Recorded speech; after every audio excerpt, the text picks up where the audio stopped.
All right, so how do you find a higher time frame bias, right? How do you simplify the approach? Okay, so I'm going to give you some steps to simplify this approach, right? So we have a structural low and we have a structural high over here. This is our structural range. We broken structure to the left over here.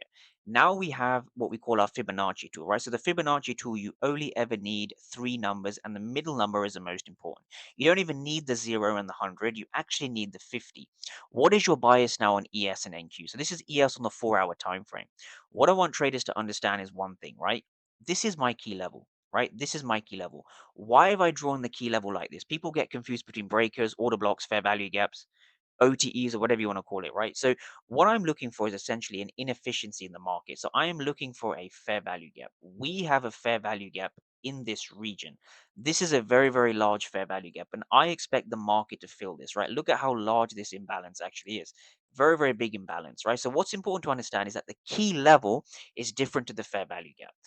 This is the fair value gap, but this is the key level. So now that we've had such a large gap to the downside, I expect price to head lower into this region, fill this area, and then head higher.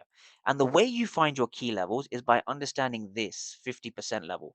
Always sell into a discount and always buy back up into a premium, right? So don't get this confused, right? This is your fair value gap, but this is your key level. If you haven't studied fair value gaps and key levels enough, this is what's giving you the errors in your trading. So go back and study this.